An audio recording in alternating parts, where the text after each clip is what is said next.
Hi అండి. మనకి ప్రతి ఇంట్లోనూ ఒక మాట వినిపిస్తూ ఉంటుందండి. అది మీరు కూడా చూసింటారు, మీరు కూడా వినింటారు. కానీ ఒకసారి చెప్పుకుందామండి, తప్పు లేదు కదా.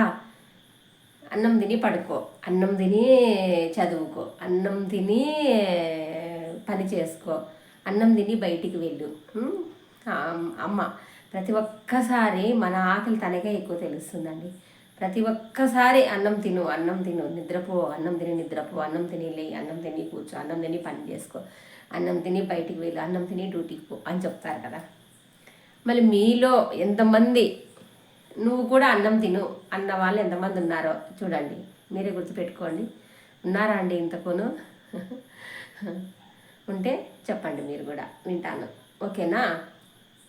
ఇంకొక మాట అండి, ధైర్యవంతుడు అంటే చీకటిలో నడవడం కాదండి. ధైర్యం అంటే మనం కష్టాల్లో ఉన్నప్పుడు వెలుతుర కోసం ఎదురు చూస్తూ మనకి ధైర్యం వచ్చేలాగా, వెలుగు ఎప్పుడు వస్తుందో దానికోసం ఎదురు చూసేవాడే ధైర్యవంతుడండి.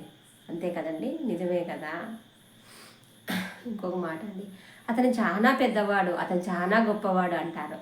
పెద్దవాడు గొప్పవాడు అంటే భూమి పుట్టకనే పుట్టడం కాదండి గొప్పతనము. ఎదుటి వారిని అనేటప్పుడు ఆ మనిషి బాధపడుతున్నాడా బాధపడలేదా అని ఆలోచించి మాట్లాడతాడే అతను గొప్పవాడండి. అంతే కదండి, నిజమే కదా. నమస్తే అండి. షేర్ చేయండి, కామెంట్ బాక్స్లో కామెంట్ చేయండి, మీ ఫ్యామిలీ అండ్ ఫ్రెండ్స్కి షేర్ చేసి ఆ ఛానల్ని ముందుకు తీసుకెళ్ళండి.